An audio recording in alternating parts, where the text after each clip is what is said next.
So I just feel like, I guess I wonder, I'm worried about you. Are you worried about you? Like, are you okay? Because those texts don't sound okay. They don't. What if that's just my baseline? I think it is your baseline, which is why I'm worried about your longevity. Okay, here's the deal. No, here's the deal.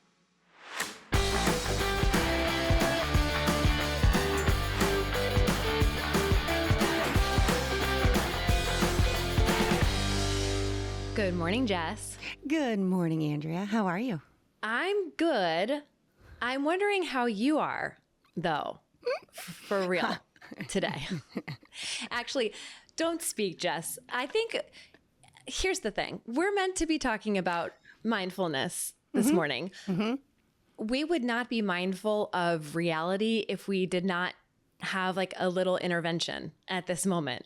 Who are we having an intervention with? With you. Oh, no, it's not me. Yeah, no, it's you. No, it's you for sure. And to be fair, I'm terrible at interventions. So I did give you a heads up. I think we need to have an intervention. So, you know. I know. Well, and I mean, we have to tell them exactly what you were writing me, why we need an intervention. Yeah. Oh, yeah. I decided the best way for people to understand why I'm concerned and actually want to do a wellness check is to just take a small sampling of things that you've texted me over the past 2 weeks.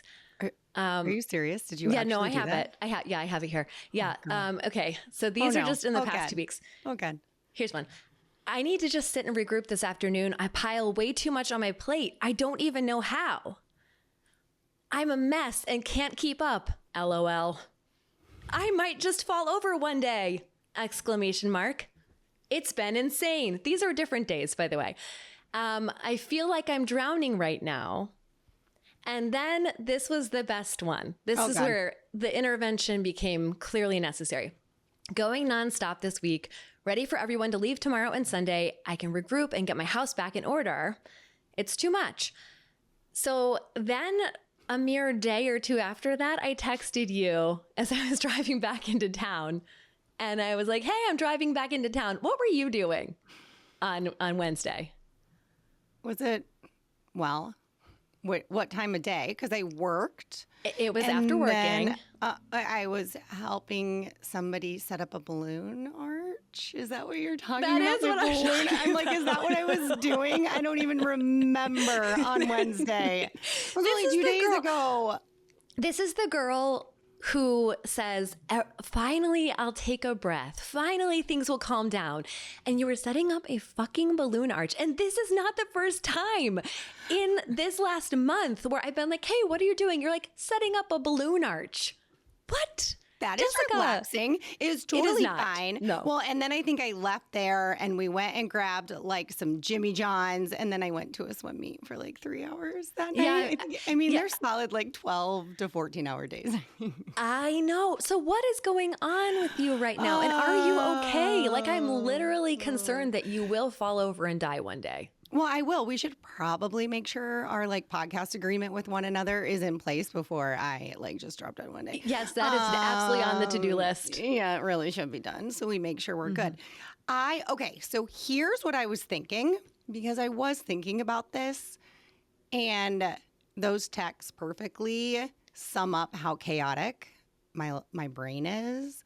Okay, so I'm trying to figure out, is it my chaotic brain that can't keep track of things, or is it the fact, here's my new insight, that perhaps I'm trying to be like, you know, active like PTO member, you know, like run a business, launch a podcast and like get it to grow. For some reason, I think I can like socialize like a Kardashian and I can't. I can't maintain that. And I'm trying to like golf and be like really good at golf. So here's the problem is I'm trying to be the best at everything in all of these areas. And I don't know how to not do that. Yeah. And it's eating away at you. And, you know, this is like, to be fair, it's not the first time we talked about it. This is kind of your default setting is it's like run at such a high and frantic pace. And you'll be like, it's all fun stuff. And I'm like, yeah, but it's all stuff, you know? I don't know how to not do it though. I know. I know. You run, and then you kind of collapse. But this feels like that scene in Saved by the Bell where Jessie Spano is taking the caffeine pills and she's going, As I'm gulping my giant yes, cup of coffee. Scared. Like that's you right now. And every time I think from, via text message that there's going to be a little break, it's like, oh no, we have what were you doing last night? Yesterday. So I maybe had an event, like a golf event type thing, and it was theme. We like a good theme. And it was like, oh, I'm going to have to post pictures. It was dress, a literal band. Like dress, and then people have to guess what band you are. So we were the Clash, and we had all, I get it now. Now do you get it? Yeah, I do. So we had all kinds of clashing outfits, but it was a day. It was a whole thing, and then I had some kids' activities after that at night, and then, I went to bed at 9:15. And got up this morning early. Yeah, I did get up early. Yeah. I needed to. Yeah. So I just feel like, I guess I wonder, I'm worried about you. Are you worried about you? Like, are you okay? Because those texts don't sound okay. They don't. What if that's just my baseline? I think it is your baseline, which is why I'm worried about your longevity. Okay, here's the deal. No, here's the deal. I think I'm like externally processing this as we're talking about it. Because as you're reading those, I'm like, wow, I sound royally insane. No, you sound unwell. You sound like you're drowning. Not I'm insane. always drowning, but maybe drowning is my baseline. No, that's not a good place to be. Nope. To figure out if I am okay, I would have to stop moving. Right. That is true. You guys, I'm wondering, this Jess, is a trap. Yeah, This did is any of a our mindfulness work for this last week? Did it shed any light? Shed any light on anything, or So what did you journal about it, or the journal that I bought to try 2 weeks ago? Yeah. That's still sitting on my nightstand unopened. oh, busted? I have to be honest. Yeah. I have to be honest. I was like, I can talk about some mindfulness stuff that I do. However, I was going to try something new. I know. And you're trapping me. Now I'm telling you the truth. I didn't do my homework. I knew when you said that you wanted to talk about meditation, you were like, well, I do meditation. I was like, no, we're supposed to be talking about something we're trying right now. You guys, I bought this journal, though, that I think it literally says like Zen as, and then it has the U. It got really good reviews. It looks delightful. Yeah. My daughter picked it up. She's like, what's this? I'm like, it's a new thing I'm going to try. Okay, Andrea, so we know what this challenge that I didn't do, and I'm now telling you live, kind of live, that I didn't do it. Tell them what we were tell them what a good student was supposed to do. Okay, well, I'll tell you the idea behind the whole last few weeks. So back when I was in grad school, I read one book that changed my life. It had nothing to do with graduate school, actually. It was called The Deepest Well, and it was about how to live your life. It was so good. How to live your life if you grew up with lots of complex trauma when you were growing up, because there's all of this data that says that if all these bad things happen to you, all these other bad things will happen in your future. You'll have health outcomes, you'll have mental health outcomes, relationship problems, addiction, all of these things. That's just a sad story. And so Nadine Burke-Harris actually put together kind of a plan for how you could live happy and healthy and whole, even if you grew up in a traumatic environment. She laid a foundation of 6 things. We happen to have been talking about some of those things over the last couple of weeks. Sleeping, eating well, exercising, that's coming up, mindfulness, and we've talked a lot about social support and mental health. Mindfulness is the one that I let myself off the hook on, and that I will give my clients a pass for. I will go over the basics, and then I'll be like, oh, but mindfulness, it's not really a thing we do in the US. You don't really need to do that. Because I know that people, it's just not very natural. But you and I decided that if mindfulness is a good thing for us, that we should try it instead of just telling people that they either should or don't have to try it? Okay, to be fair, I am a big proponent I advocate all the time for meditation. I think we have the research to back meditation. And I think just as in our society as Americans, oftentimes it's all or nothing. And so I will have people in my office all the time from a meditation standpoint being like, oh yeah, I tried it. It didn't work. Okay, well, how long did you try it? How long did you do it for? I'm like, well, I don't know, like a week. I'm like, yeah, nothing changes in a week. Or they'll try and meditate for like 20 minutes, 10, 15, 20 minutes starting off. And I always use the analogy. I'll say, listen, it's like somebody trying to run a marathon who hasn't trained. They've never ran anything, and now you're trying to run 26 miles. It's not going to work. Right. And I will say that's why I said I will talk to meditation, because meditation, when I started doing it and incorporating it, was in 2020, when like April of 2020, when I was like, oh man, like this is a thing. And I was so unbalanced and I felt so out of sorts that I started doing. And I did do a challenge. I did a 45-day challenge. It was life-changing. It was truly life-changing. Now, I will say right now, when you ask me, are you okay? I have not been meditating as religiously as I have previously. What I've learned is often I have to absolutely probably lose my shit on my kids and just be highly irrational and be like, oh yeah, I need to go back to doing that.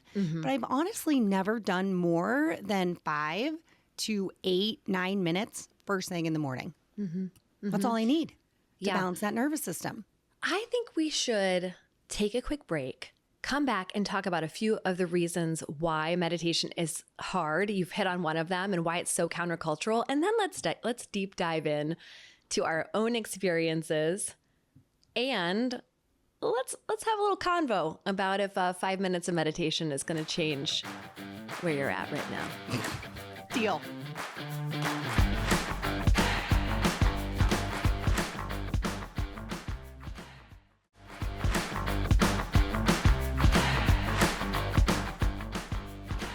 So you mentioned the very American all or nothing mindset that makes starting a meditation practice very hard.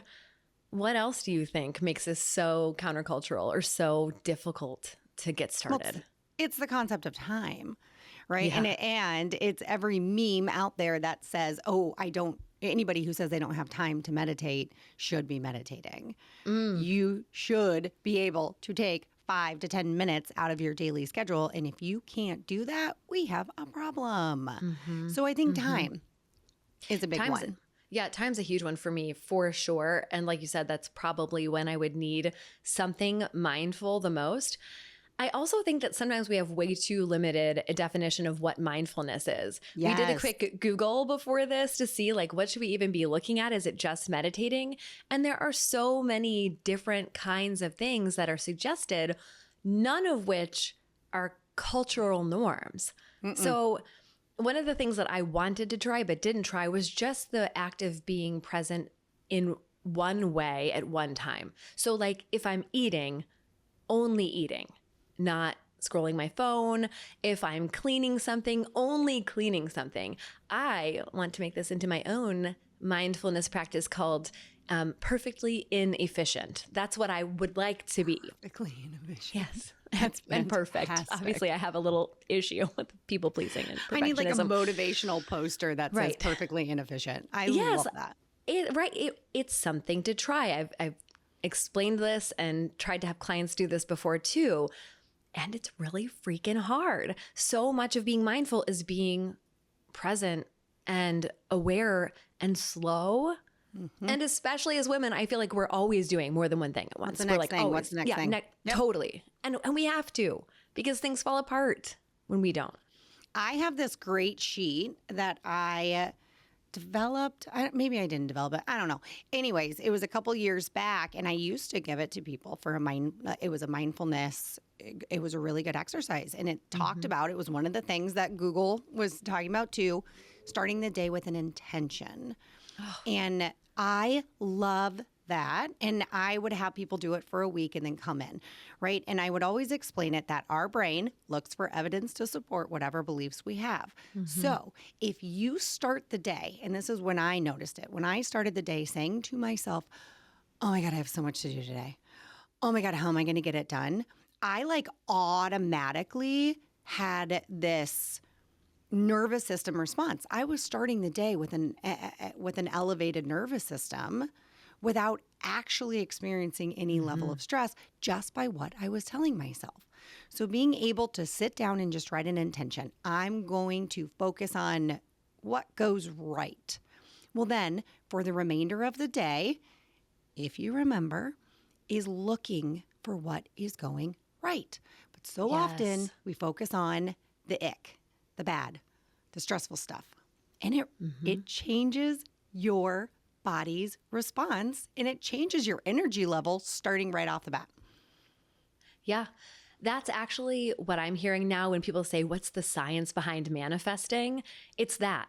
It's that you're setting an intention and then you're looking for evidence to support it, recognizing that what we experience on a daily basis isn't just what happens, it's what we see.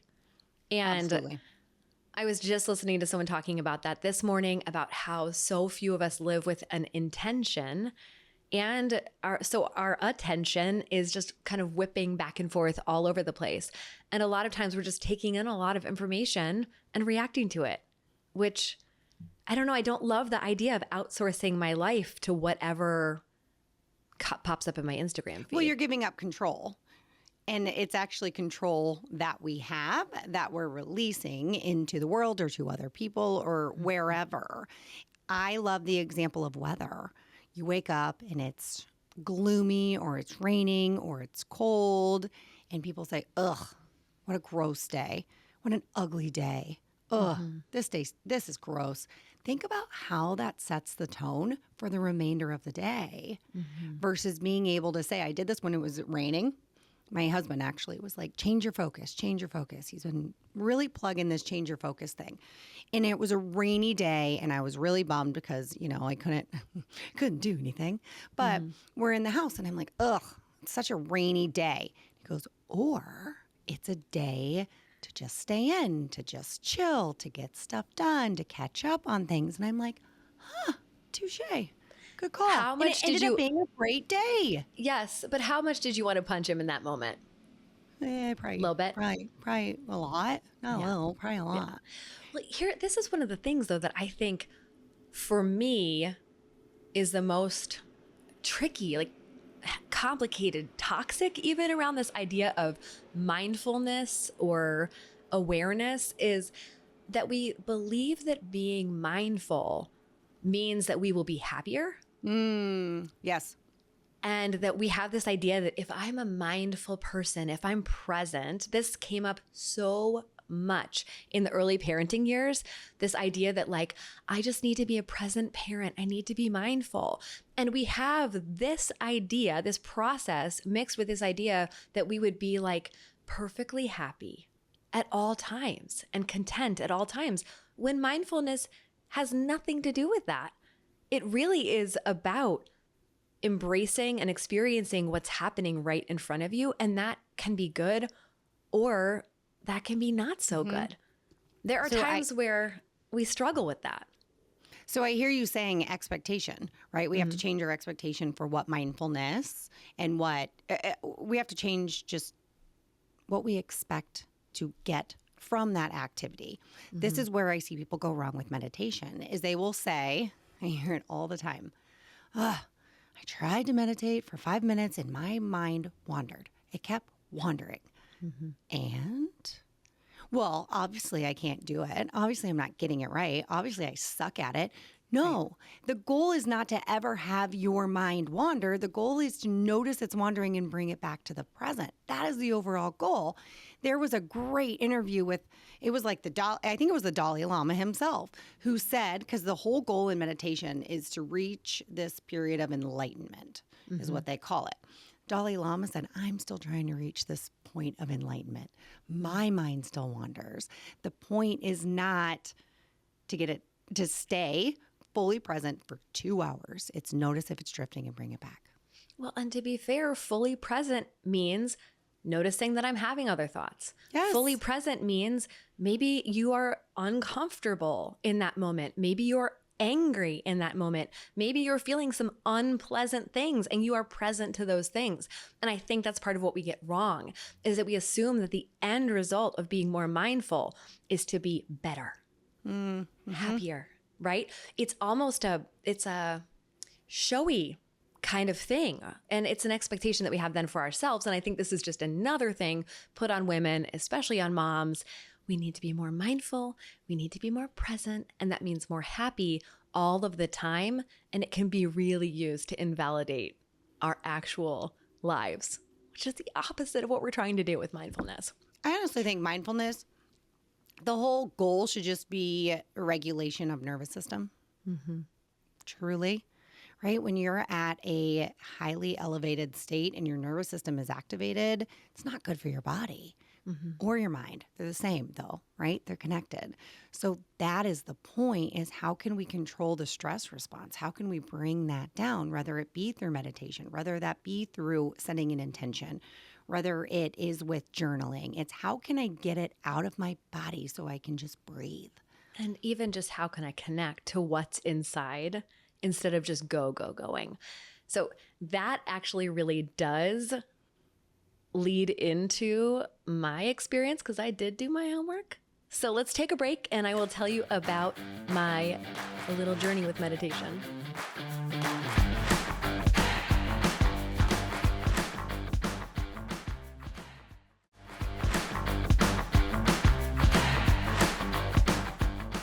Okay, so I did try meditation over this break that I was on with my family. And the reason that I'm really hitting hard on meditation doesn't mean that we're going to be instantly happier is that my experience of loving kindness meditation was not what I expected. So I decided, looking at that list of things that you could do, one of the things that popped up was loving kindness meditation. I had taken a training with Kristen Neff. I know about mindful self-compassion. I'm like, yeah, I have a notebook on mindful self-compassion that I've never done. So I was like, this is great. I can check one of these things off my list and I don't have to just sit and stare at the wall or I failed trying to eat and not be on my phone. So I was like, throw that away. I'll do something new. So I started this meditation and it was at the end of a little bit of a rough time. So that I was just traveling and managed multiple times. Yeah. Like you've traveled multiple times. I'm like, yeah, pot calling kettle black here, sis. Listen, girl, my life is really intense. It just doesn't look, there's not really it doesn't look intense compared to what you got going. Dressing up like a band.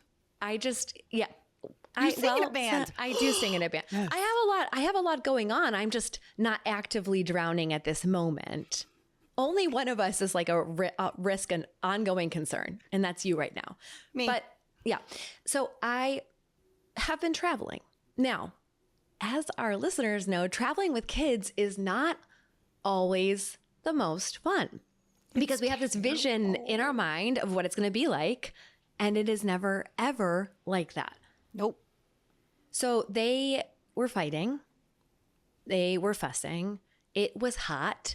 It was too much together time. We were in a van. We were on a side trip that we had not planned to go on because I got COVID and we had to change all of our travel plans.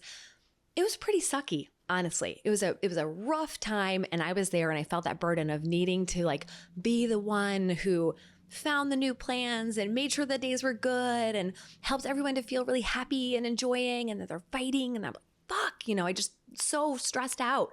So at the end of the day, I'm like, I'm going to be behind. I better do this loving kindness meditation.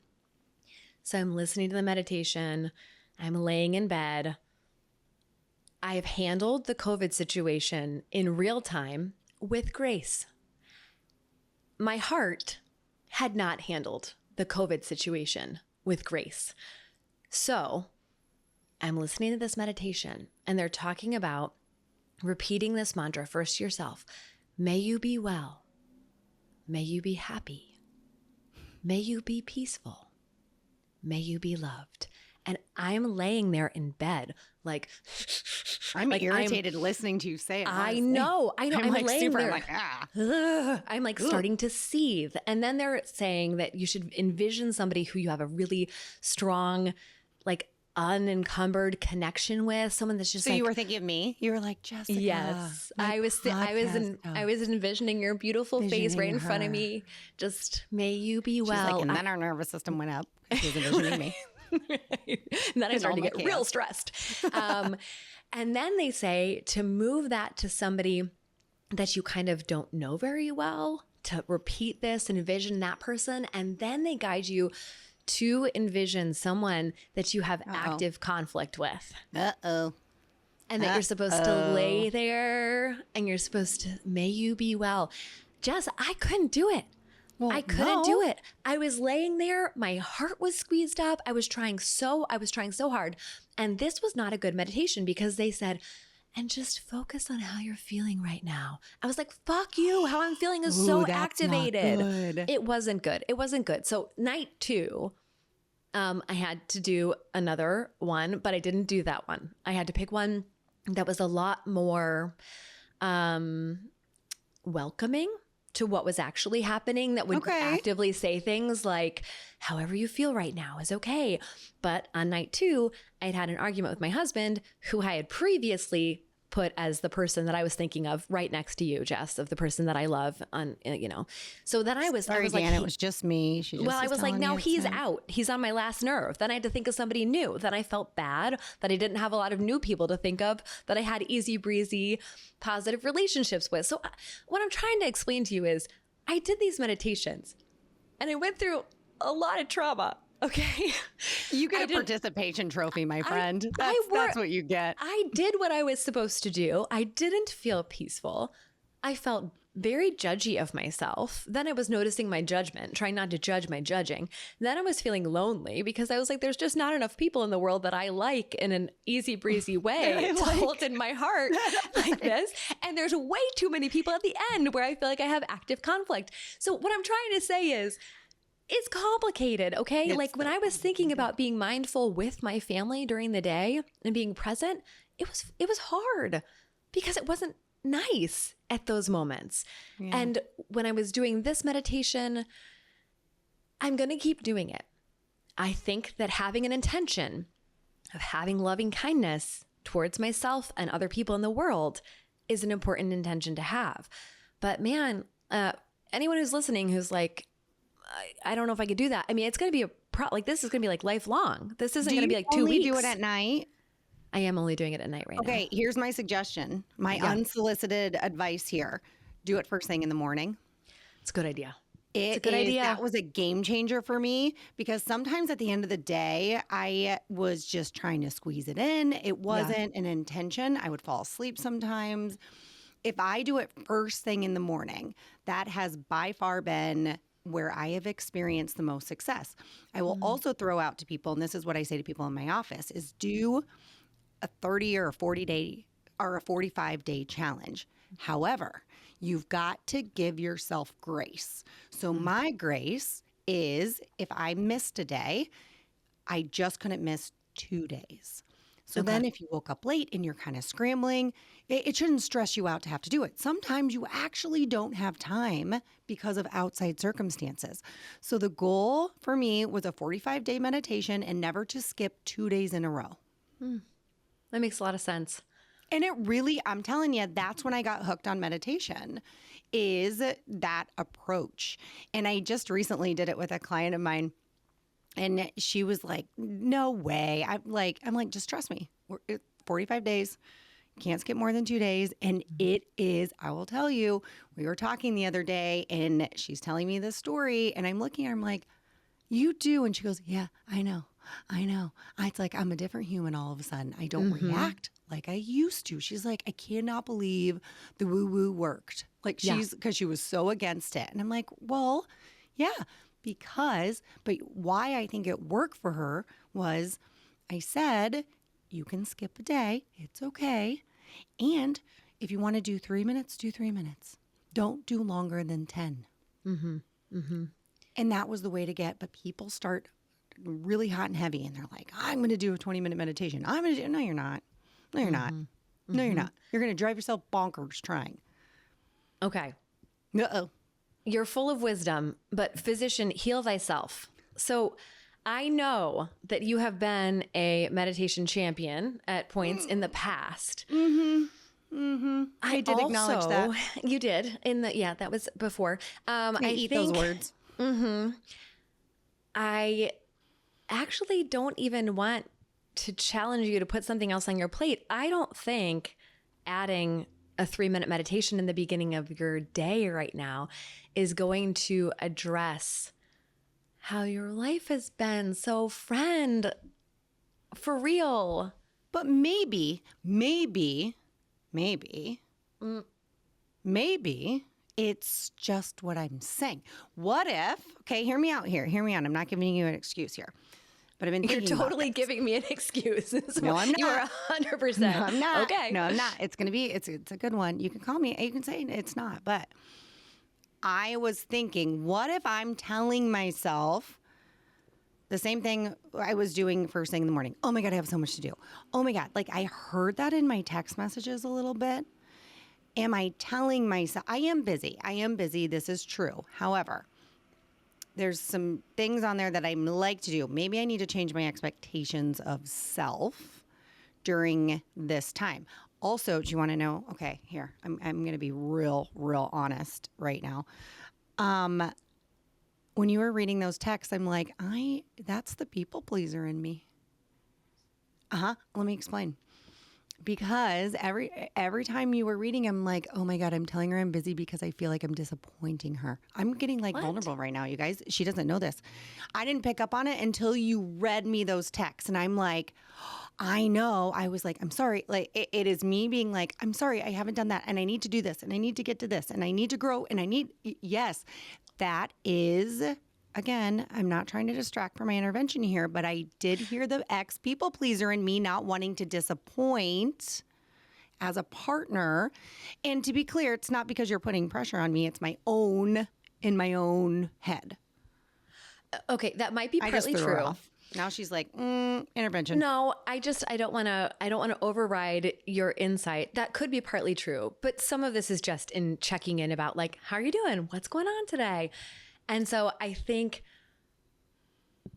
I just know from knowing the pace that you're running at a really fast pace. It's true. And it's true. I think maybe if you I need had a time management coach. No, Jess. No, I seriously do need a time management coach. I'm telling you. When my sister was in town, I'm like, can you help me figure out what time we need to leave? And she's looking at me like I was crazy. I'm like, no, like I literally can't. So I think a lot of the problem is, again, mindfulness. However, what can I actually do in a day is what I think I can do and what I actually can do are very, very different. But my brain says I can. And then I'm like, oh my God. So give me a challenge somehow because I actually don't know what the answer is. Give me a challenge on how I can be mindful of what I agree to and really knowing if I have time, energy, the capacity for it. What do I need to do? Well, I think writing everything down would probably help first, but I think you'd have to acknowledge that you need downtime in your schedule because I don't think you have started there.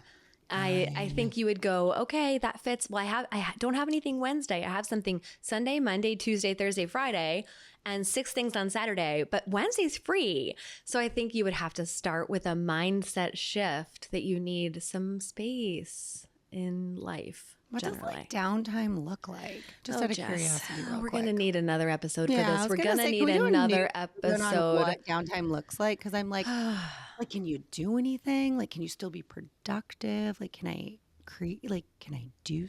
I need help. I need help, people. I need help. Help me. If you would like to help Jessica, make sure that you are subscribed to this podcast. Please. So that when we try to figure this out, you can hear what we do. And if you really want to help, join the Honest Women podcast community where we get to connect with our listeners, and we shall have to bring this conversation over there, I think. Yeah. Don't you think? As long as I remember to go there. Yes. Yes. All right. Thanks, guys, for listening. We'll see you next time. That's it for today's honest conversation. But don't be sad. Didn't you hear? We'll be here for you, speaking some truth and feeling some feels every Tuesday and Thursday. So make sure to follow the show so you don't miss a thing. If you love what you heard here today, we would love for you to leave a 5-star rating and a review. It helps new listeners to find the show. We truly believe that these conversations are best when they're carried out into your real life. So, share this episode with a friend and check out the show notes for more ways to connect with us outside of the show. Until next time, thank you for listening to Honest Women.